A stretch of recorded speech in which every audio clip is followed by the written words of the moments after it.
Hello दोस्तों, तो आज हम एक नया लेक्चर फिर से रिकॉर्ड कर रहे हैं पी ब्लॉक एलिमेंट का।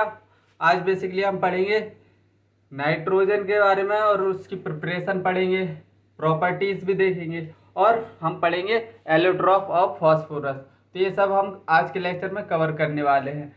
फिर ग्रुप 16 भी स्टार्ट कर देंगे। आज बेसिकली ग्रुप 16 भी स्टार्ट होगा। तो स्टार्ट करते हैं सबसे पहले डाइनाइट्रोजन से।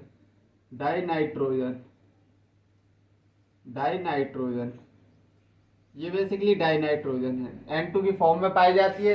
इतनी बात तो पता है। Basically N triple bond N। तो बेसिकली इसकी अगर हम प्रिपरेशन देखें, preparation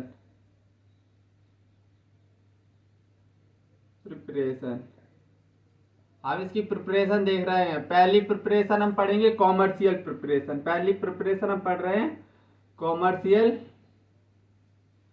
commercial preparation commercial preparation देख रहे हैं। कॉमर्शियल प्रिपरेशन में fractional distillation of fractional distillation of fractional distillation of liquefied air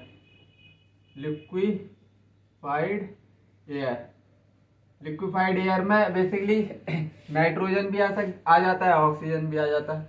liquefied air तो बॉइलिंग पॉइंट ऑफ ऑक्सीजन लिख रहा हूँ इधर, बॉइलिंग पॉइंट ऑफ ऑक्सीजन तो इसका आता है 77.1 केल्विन। और बॉइलिंग पॉइंट ऑफ नाइट्रोजन कितना आएगा? बॉइलिंग पॉइंट ऑफ नाइट्रोजन आता है 90 केल्विन। बेसिकली फ्रैक्शनल डिस्टिलेशन होता है कि अगर बॉइलिंग पॉइंट में डिफरेंस कम है तो हम उसको बेसिकली एक दूसरे से सेपरेट कर सकते हैं। इसी को बोलते हैं फ्रैक्शनल डिस्टिलेशन। तो बेसिकली कॉमर्शियल कैसे हम सेपरेट कर सकते हैं? तो बाय फ्रैक्शनल डिस्टिलेशन, क्योंकि इन दोनों की बॉइलिंग पॉइंट में अंतर बहुत कम है, मतलब डिफरेंस बहुत निग्लेजेबल है। तो मतलब इसलिए हम इसको फ्रैक्शनल डिस्टिलेशन से आराम से निकाल सकते हैं बेसिकली। और दूसरी प्रिपरेशन हम पढ़ रहे हैं लैब प्रिपरेशन। दूसरी हम पढ़ रहे हैं लैब प्रिपरेशन लैब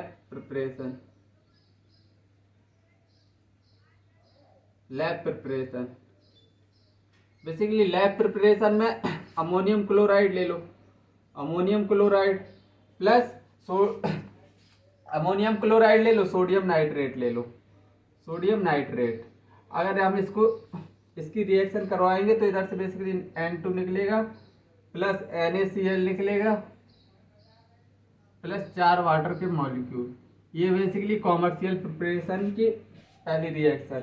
दूसरी रिएक्शन जो कि तुमको याद रखनी है, ये सब रिएक्शन तुमको याद रखनी है, क्योंकि मतलब रिएक्शन से बेसिकली पूछेगा लैब प्रिपरेशन की रिएक्शन कौन सी है, तो ये वाली रिएक्शन बता देनी है। कॉमर्शियली कैसे नाइट्रोजन को निकाल सकते हैं, तो तुम सीधा ऑप्शन टिक करना फ्रैक्शनल डिस्टिलेशन से। तो इसकी दूसरी preparation ammonium dichromate Cr2O7 ammonium dichromate. इसको क्या बोलते हैं? Ammonium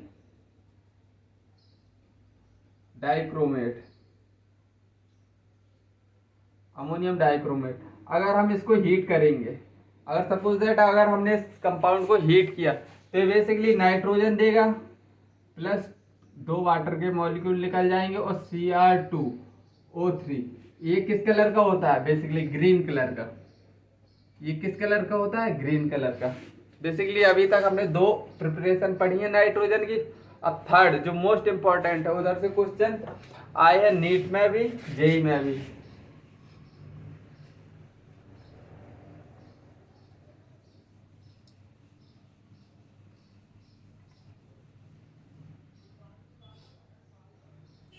very pure nitrogen. अगर हमको वेरी प्योर नाइट्रोजन ऑब्टेन करना, वेरी प्योर नाइट्रोजन, इधर से क्वेश्चन आए हैं थर्ड प्रोसेस। इधर जेई में भी क्वेश्चन आया है, नीट में तो आता ही रहता है, फ्रीक्वेंटली आता ही रहता है, मतलब हर दूसरे तीसरे साल पूछेगा ही पूछेगा। तो मतलब ये इंपॉर्टेंट है, इसमें स्टार लगा लो जितने लगा पाओ। तो बेसिकली पहली reaction barium azide, barium azide. Barium azide barium azide basically देता है barium plus very pure nitrogen, basically very pure nitrogen ही देगा। और दूसरी रिएक्शन सोडियम एजाइड, दूसरी रिएक्शन सोडियम एजाइड, दूसरी रिएक्शन सोडियम एजाइड, बेसिकली इसको हीट करेंगे तो 2 नाइट्रोजन प्लस N2, ये 2 प्रोसेस है, फर्स्ट और सेकंड दोनों याद रख के अच्छे से रखना है। मतलब barium azide sodium azide basically क्या देते हैं, वेरी प्योर नाइट्रोजन देते हैं। ये बात तुमको अच्छे से जहन में घुसा लेना है। अब चलो अगर प्रॉपर्टीज को देख लें, प्रॉपर्टीज देखते हैं। तो बेसिकली आइसोटोप की फॉर्म में रहता है। आइसोटोप इसके कौन कौन से होते हैं, आइसोटोप नाइट्रोजन 14 नाइट्रोजन 15, 2 आइसोटोप होते हैं इसके। Very less soluble in water, मतलब ये बहुत कम सोल्यूबल इन वाटर होता है, very less soluble in water, बहुत कम सोल्यूबल होता है।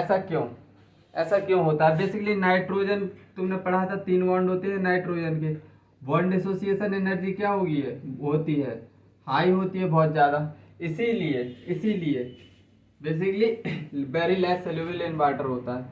तीसरा बेसिकली नाइट्रोजन ग्रुप 1 के लिथियम से रिएक्शन करता है, बेसिकली लिथियम से ये रिएक्शन करता है नाइट्रोजन, तो बनाता है क्या, लिथियम नाइट्रेट का फॉर्म। और ग्रुप 2 में ये बेसिकली मैग्नीशियम से रिएक्ट करता है, मैग्नीशियम से रिएक्ट करके क्या बनाता है, मैग्नीशियम नाइट्रेट। बेसिकली किसका फॉर्मेशन करता है, मैग्नीशियम नाइट्रेट। इसकी वैलेंस इधर, इसकी वैलेंस इधर, हाँ सही है।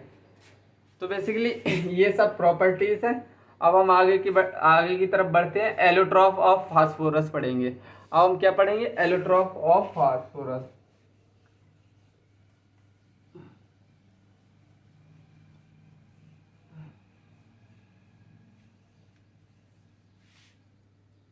Allotropic form of phosphorus, allotropic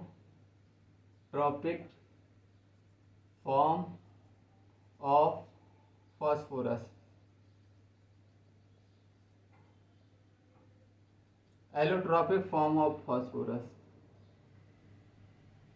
अगर हम एलोट्रॉपिक फॉर्म ऑफ फास्फोरस देखें तो फास्फोरस के बहुत ज़्यादा एलोट्रॉप पाए जाते हैं, लेकिन बेसिकली जो अपने सिलेबस में है बेसिकली हम फोकस करेंगे उन पर। तो हम तीन एलोट्रॉप पढ़ने वाले हैं। Many allotrope of phosphorus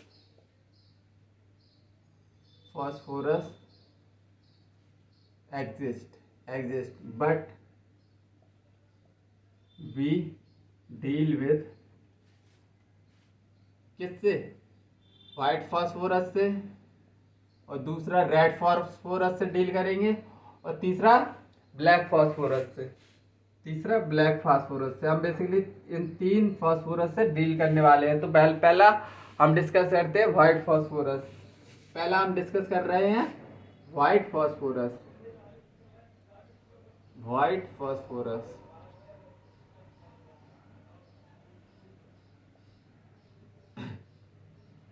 It is discrete tetrahedral unit. It is discrete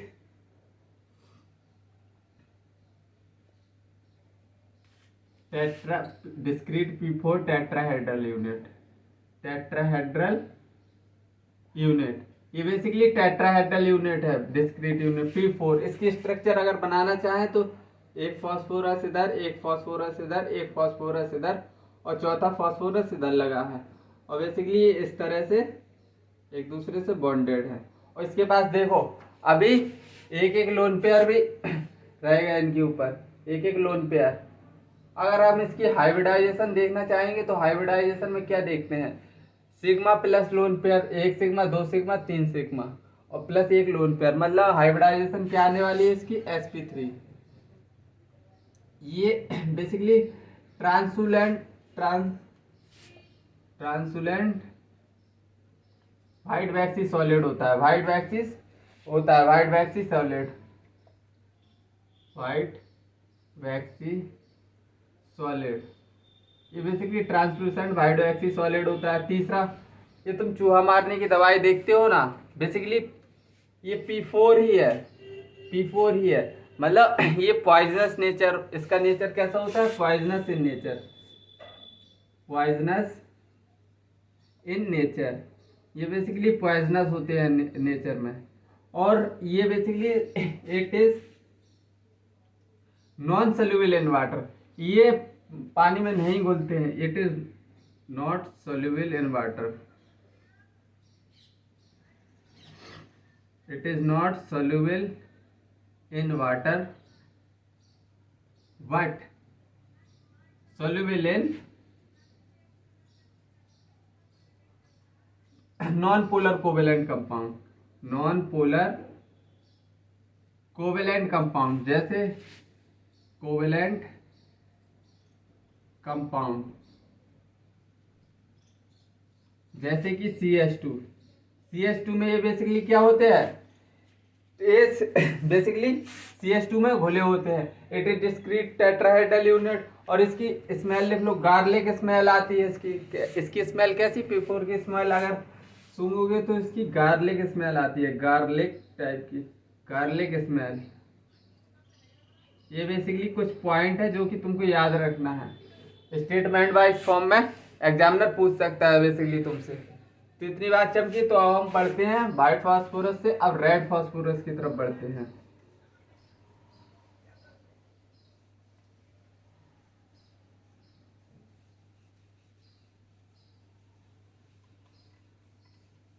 हम बेसिकली बढ़ रहे हैं रेड फास्फोरस की तरफ। रेड फास्फोरस, रेड फास्फोरस,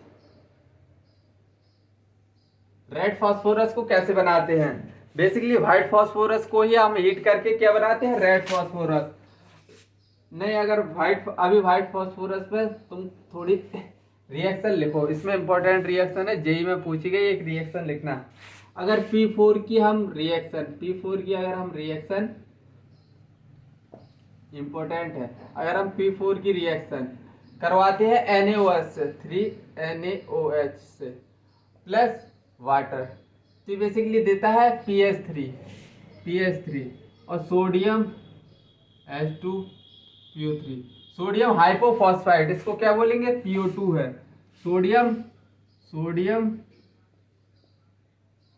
हाइपोफॉस्फाइड,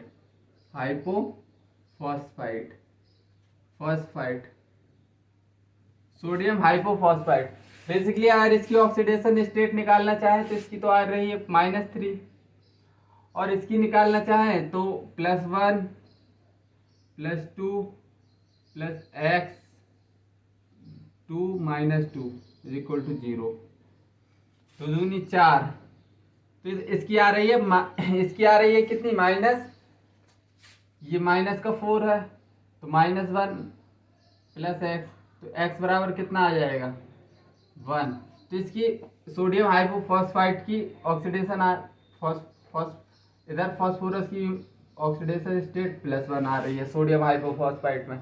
तो बेसिकली जेई में पूछा था ये क्वेश्चन, ये रिएक्शन जेई में आई थी और एनसीईआरटी में गिवन है ये रिएक्शन, लेकिन जेई में जब आई थी तब इसमें एक भी ऑप्शन सही नहीं था। जेई में जो ऑक्सीडेशन स्टेट इधर से क्वेश्चन पूछा था कि फर्स्ट मतलब बाई प्रोडक्ट पता होना चाहिए, अगर ये रिएक्शन तुमको बाई प्रोडक्ट याद है तो भी काम नहीं बनेगा। अगर तुमको ऑक्सीडेशन स्टेट निकालनी नहीं आती, तो ऑक्सीडेशन स्टेट से आया था क्वेश्चन कि इसके बाई प्रोडक्ट मतलब में कौन कौन सी ऑक्सीडेशन स्टेट होती है। तो सबसे पहली बात तो ये रिएक्शन इंपॉर्टेंट है, जेई के मोस्टली क्वेश्चन नीट में फेंक देता है एनटीए। तो बेसिकली इसकी ऑक्सीडेशन तुमको अच्छे से याद रखनी है। अगर P4 की रिएक्शन अगर हम O2 से करवाएं, 4O2 से, तो P4O6 बन सकता है। इसकी स्ट्रक्चर मैं बना चुका हूँ, P2O5 P4O10 बनेगा। और बेसिकली कौन सा P2O5 ये प्रोडक्ट बनेंगे। तो बेसिकली ये इंपॉर्टेंट रिएक्शन है, बस तुमको ये रिएक्शन बस याद रखनी है, एनसीईआरटी में गिवन है, इसके बाई प्रोडक्ट याद रखना है और बेसिकली ऑक्सीडेशन स्टेट इसकी याद रखनी है। अब चलो हम बढ़ते हैं रेड फॉस्फोरस की तरफ।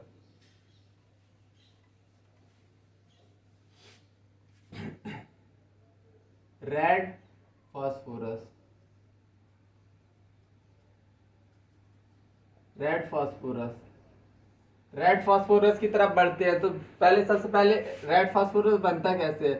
व्हाइट फॉस्फोरस को अगर हम 573 केल्विन टेम्परेचर पर और इनर्ट एटमॉस्फेयर, एटमॉस्फेयर कैसा होना चाहिए, इनर्ट एटमॉस्फेयर दे दो, इनर्ट एटमॉस्फेयर, तो बेसिकली क्या बन जाएगी, रेड फॉस्फोरस बन जाएगी। Red phosphorus, red phosphorus, red phosphorus P4N, इसका पॉलीमर बनता है। देखो अभी मैं इसकी स्ट्रक्चर बना दूं, एक फॉस्फोरस, दूसरा फॉस्फोरस, तीसरा फॉस्फोरस, चौथा फॉस्फोरस,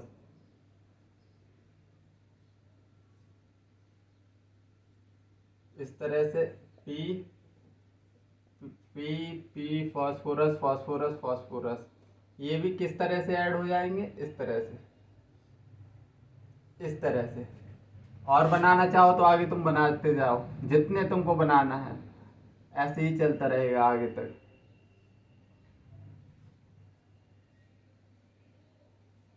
ये इस तरह बेसिकली चलता रहेगा आगे की तरह। अब इसकी property irony irony grey lustre होता है, आयरनी ग्रे लस्टर पहली प्रॉपर्टी। दूसरी प्रॉपर्टी ये नॉन पॉइजनस होता है, ये बेसिकली नॉन पॉइजनस होता है। आयरनी ग्रे लस्टर और नॉन पॉइजनस, ये पॉइजनस नहीं होता है, नॉन पॉइजनस। और बेसिकली ये ऑर्डरलेस होता है, इसमें कोई किसी प्रकार की स्मेल नहीं आती, ऑर्डरलेस, ऑर्डरलेस होता है। और basically it is insoluble in, it is not soluble in, it is not soluble in H2O and HCH2, ये किसी में soluble नहीं होता।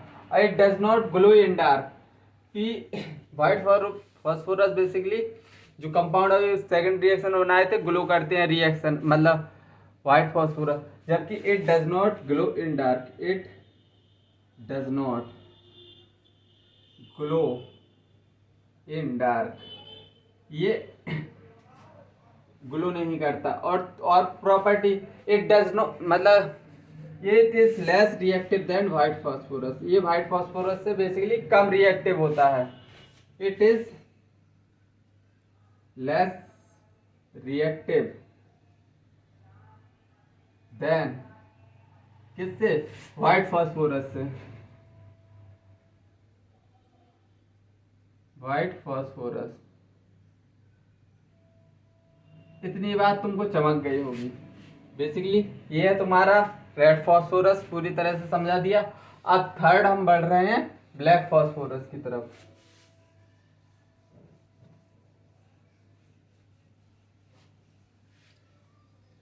अब हम क्या पढ़ेंगे, ब्लैक फॉस्फोरस। थर्ड है बेसिकली एलोट्रॉप कौन सा, ब्लैक फॉस्फोरस, ब्लैक फॉस्फोरस। इसके बारे में ज़्यादा डिटेल्स नहीं जाननी है, इसको एनसीईआरटी में बहुत शॉर्ट में दिया है। बेसिकली इसकी दो फॉर्म पाई जाती है, एक अल्फा ब्लैक, एक बीटा ब्लैक। एक अल्फा ब्लैक फॉर्म होती है, एक इसकी बीटा ब्लैक। ये दो फॉर्म में, इसकी दो फॉर्म पाई जाती हैं। अगर हम रेड फॉस्फोरस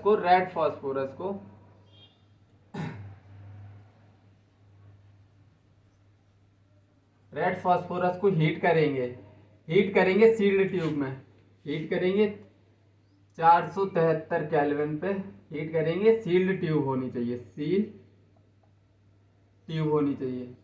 तो बेसिकली ये क्या देगा, ये देगा रेड फॉस्फोरस है, अल्फा ब्लैक फॉस्फोरस देगा, अल्फा ब्लैक। बेसिकली इतनी बात तब चमकी होगी। इसका टेम्परेचर 803 है, 803 है, 803 केल्विन। और अगर व्हाइट फास्फोरस को, व्हाइट फास्फोरस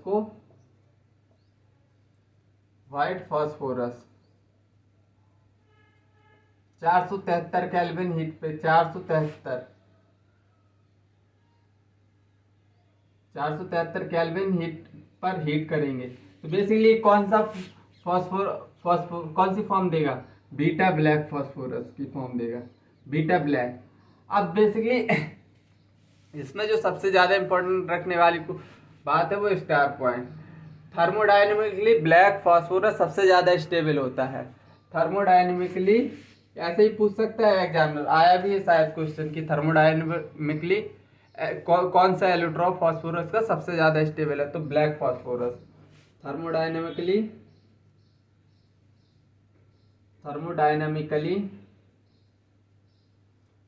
ब्लैक फास्फोरस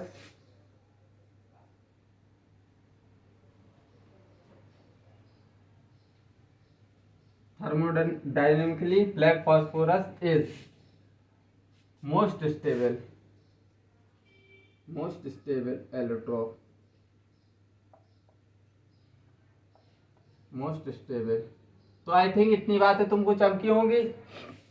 अब फाइनली नाइट्रोजन फैमिली को हमने रैप अप कर दिया है। अब इधर नाइट्रोजन फैमिली दी एंड हो गया। अब हम बेसिकली बढ़ेंगे ऑक्सीजन फैमिली की तरफ। Group 16 oxygen family.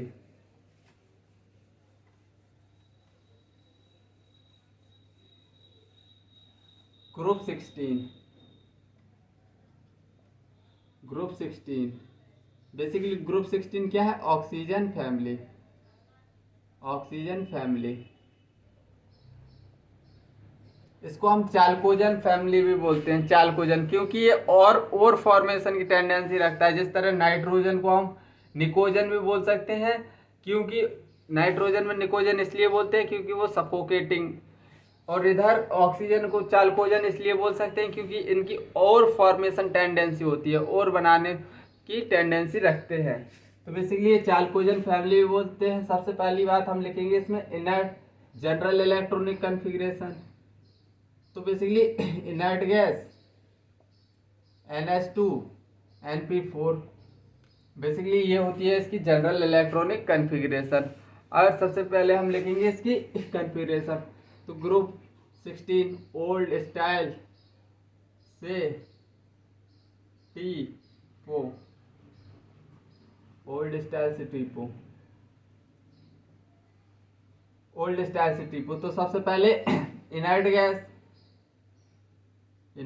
ये मैं बार बार बता चुका हूँ। इसमें Sp भरेगा, इसमें Sp, इधर D आ जाता है लेकिन D में इलेक्ट्रॉन नहीं होते हैं, इधर D ब्लॉक आ जाते हैं। इधर SDP भरेंगे, इधर SDP भरेंगे, और इधर SFDP भरेंगे।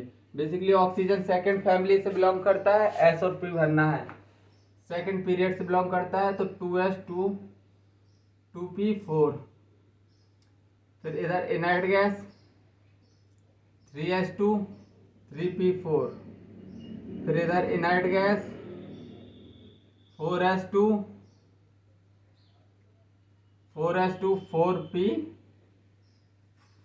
4P4। इधर अब आ जाएगा क्या? Penultimate shell. इधर क्या आ जाएगा? पेनल्टीमेट सेल, मतलब 3D10। Inert gas 5S2 penultimate shell 4D10 और 5P4। फिर इधर इनर्ट गैस 6S2। अब आ जाएगा एंटी पेनल्टीमेट सेल, फिर एंटी पेनल्टीमेट सेल, मतलब कि 6S 6P भर दो। फिर पेनल्टीमेट सेल मतलब 5D10। फिर क्या आ जाएगा? एंटी पेनल्टीमेट मतलब 4F14। ये सभी फुली फिल्ड रहेंगे।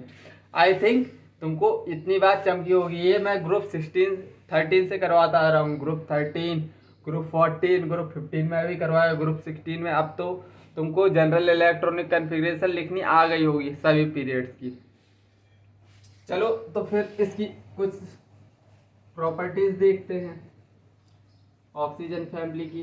इसमें ज़्यादा एक्सेप्शन नहीं मिलेंगे तुमको, खुश हो जाओ। तो बेसिकली हम एटॉमिक रेडियस देखेंगे सबसे पहले।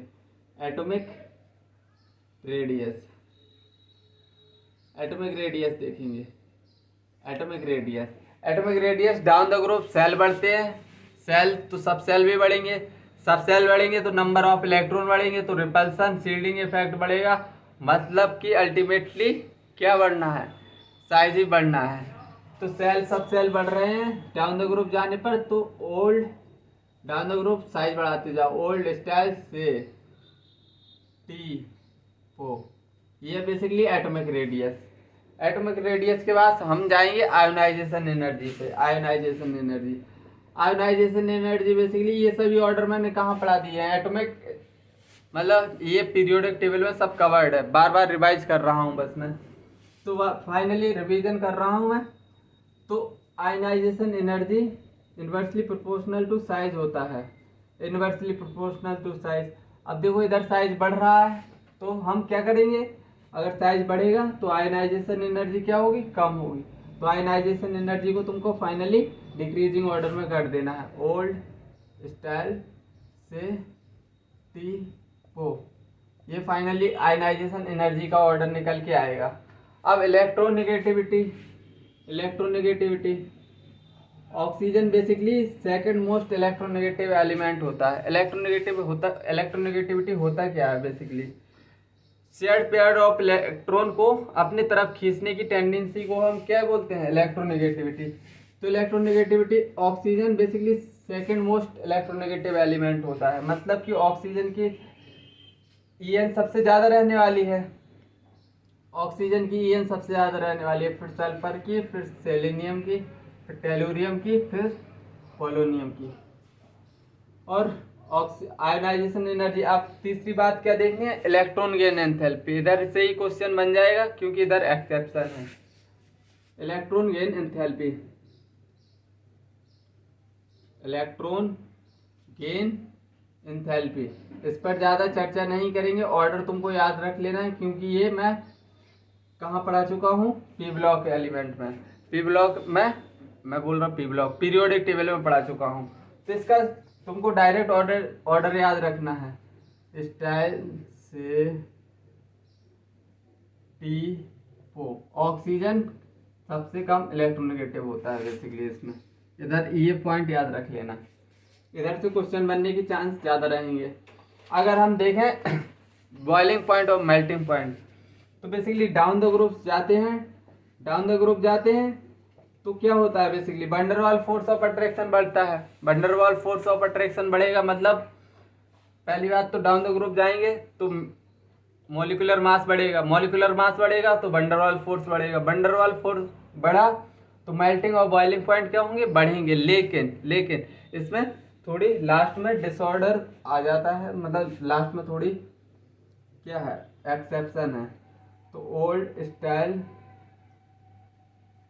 से पोलोनियम पहले आ जाता है, टेलुरियम बाद में, इधर थोड़ी एक्सेप्शन है।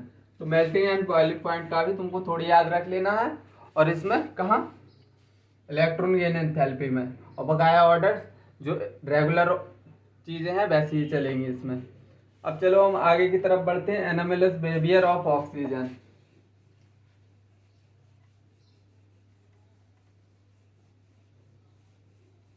अब हम पढ़ेंगे anomalous behaviour of oxygen. Anomalous behaviour of oxygen में बेसिकली हम क्या पढ़ने वाले हैं, ऑक्सीजन के रेस्ट ऑफ द मेंबर से कैसे अलग प्रॉपर्टी शो करता है। तो ये तो हम बार बार पढ़ते आ रहे हैं क्योंकि इसका साइज क्या होता है, स्मॉल साइज होता है, स्मॉल साइज होता है। और आयोनाइजेशन एनर्जी क्या होती है, हाई होती है। इलेक्ट्रोनेगेटिविटी हाई होगी, इलेक्ट्रोनेगेटिविटी हाई। और बेसिकली ऑक्सीजन सेकंड पीरियड से बिलोंग करता है, तो इसमें क्या होगा, वैकेंट डी प्रेजेंट नहीं होगा। तो मतलब due to absence of vacant D orbital, due to absence of vacant D orbital, vacant D orbital absent होता है इसमें। तो इतनी बात है बेसिकली चमकी होंगी। अब बेसिकली एस किस फॉर्म में रहता है, एंड डायटोमिक फॉर्म में रहता है। ये ऑक्सीजन डायटोमिक फॉर्म में, डायटोमिक फॉर्म में रहता है। Diatomic gas O2, oxygen double bond oxygen, ये बेसिकली इस फॉर्म में रहता है। और अगर इसकी मैक्सिमम कोवेलेंसी इसकी कोवेलेंसी देखी जाए तो मैक्सिमम कोवेलेंसी कितनी है, मैक्सिमम कोवेलेंसी है इसकी 4। अगर H2S के बारे में अगर हम देखें तो बेसिकली ये होता है लिक्विड, ये होता है गैस। ये बेसिकली इधर क्या है, स्ट्रॉन्ग हाइड्रोजन बॉन्डिंग प्रेजेंट है। ऐसा क्यों है, लिक्विड क्यों है, स्ट्रॉन्ग हाइड्रोजन बॉन्डिंग प्रेजेंट है, क्योंकि हाइड्रोजन मोस्ट इलेक्ट्रोनेगेटिव एलिमेंट से, मतलब ज़्यादा इलेक्ट्रोनेगेटिव एलिमेंट से जाके चिपक गया है। तो इधर बिग वंडरवॉल फोर्स अट्रैक्शन मिलता है, अट्रैक्शन। और बेसिकली इसका मेल्टिंग पॉइंट हाइड्रोजन बॉन्डिंग है, तो मेल्टिंग पॉइंट और बॉइलिंग पॉइंट की बेसिकली क्या होगा, ज़्यादा होगा। और इसका मेल्टिंग बॉइलिंग पॉइंट क्या होगा, मेल्टिंग और बॉइलिंग पॉइंट कम होगा। तो इतनी बातें तुमको चमकी। तो बढ़ते हैं आगे की तरफ, ऑक्सीडेशन स्टेट की तरफ। Oxidation state, oxidation state, oxidation state देख रहे हैं basically. Oxidation state, oxygen generally shows minus oxygen, oxygen होता है जनरली सो, जनरली क्या, oxygen most of the case, mostly shows -2 oxidation state, except किसको छोड़कर, एक्सेप्ट ऑक्सोफ्लोराइड, ऑक्सोफ्लोराइड को छोड़ के,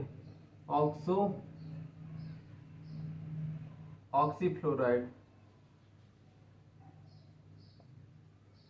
देखो वैसे ऑक्सीजन -2 शो करता है O2F2, अब इधर क्या मोर इलेक्ट्रोनेगेटिव एलिमेंट से जुड़ गया है, तो इधर ऑक्सीजन कितनी वैलेंसी शो करेगा, +1, इधर +1। OF2 तो इधर कितनी वैलेंसी शो करेगा, +2। और सुपर ऑक्साइड के केस में, पर ऑक्साइड और सुपर ऑक्साइड के केस में बेसिकली पर ऑक्साइड जैसे H2O2, तो इधर बेसिकली -1, पर ऑक्साइड -1 शो करेगा। और सुपर ऑक्साइड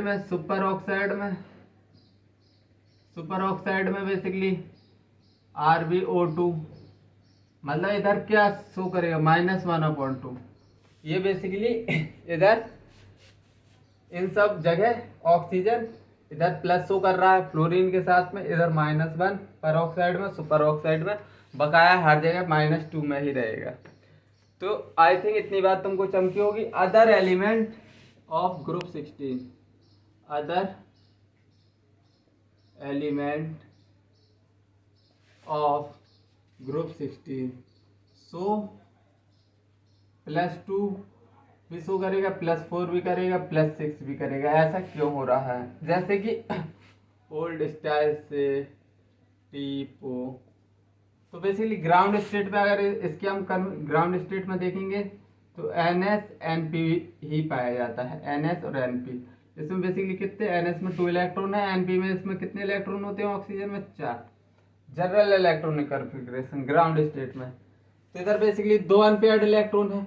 अगर जैसे ही हम हायर ऑर्बिटल्स में जाएंगे, जैसे सल्फर, सेलेनियम, टेलुरियम, पोलोनियम, तो फिर इधर फर्स्ट एक्साइटेड स्टेट, मतलब इधर एक इलेक्ट्रॉन क्या होगा, फर्स्ट एक्साइटेड स्टेट में एक्साइट कर जाएगा, तो कितने अनपेयर्ड इलेक्ट्रॉन आ गए, एक इधर चला गया। तो आई थिंक इतनी बात भी तुमको चमक गई होगी।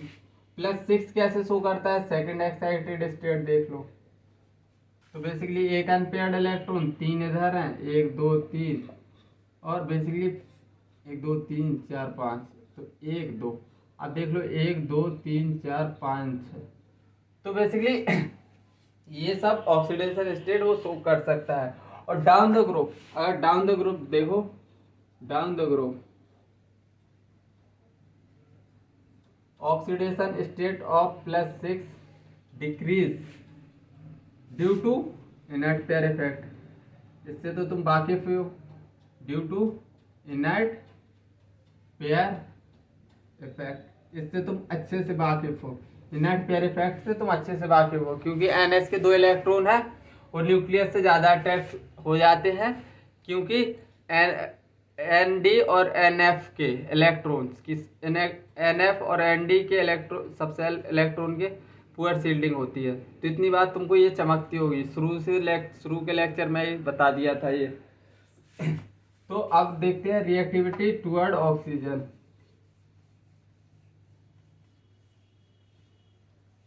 Reactivity toward oxygen, reactivity toward oxygen.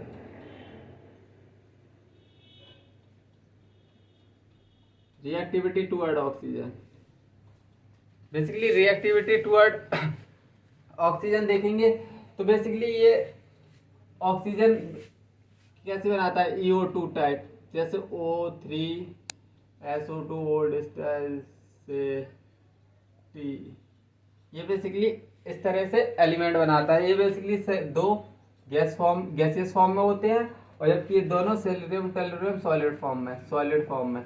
अब इसमें जो लिखने वाली बात है, ऑक्सीडेशन स्टेट रेंज कहाँ से, देखो -2 से +6 तक शो कर रही थी ऑक्सीडेशन स्टेट रेंज।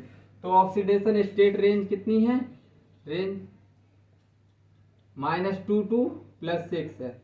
इतनी बात तो तुमको पता है, ऑक्सीडेशन स्टेट रेंज -2 से +6 तक, क्योंकि सेकेंड एक्साइटेड स्टेट में 6 एम्पेयर्ड इलेक्ट्रॉन आ जाते हैं। तो बेसिकली मिनिमम ऑक्सीडेशन स्टेट -2 है। तो अगर इनके बीच में रहेगा तो बेसिकली ऑक्सीडाइजिंग और रिड्यूसिंग एजेंट के बीच, ऑक्सीडाइजिंग और रिड्यूसिंग एजेंट की तरह बिहेव करेगा। तो बेसिकली ये सब महारथी है, तो oxidising agent and reducing agent की तरह बिहेव करते हैं, oxidising agent and reducing agent की तरह बिहेव करते हैं। और रिड्यूसिंग एजेंट नीचे जाने पर डिक्रीज होता है, क्यों, ये भी तुमको पता है, due to inert pair effect. Reducing nature decrease down the group due to inert pair effect, inert pair effect. इतनी बात तुमको चमक गई होगी, ये बात तुमको चमक गई होगी। अब ट्राईऑक्साइड डाइऑक्साइड देख लिया है, बेसिकली ये क्या है, डाइऑक्साइड।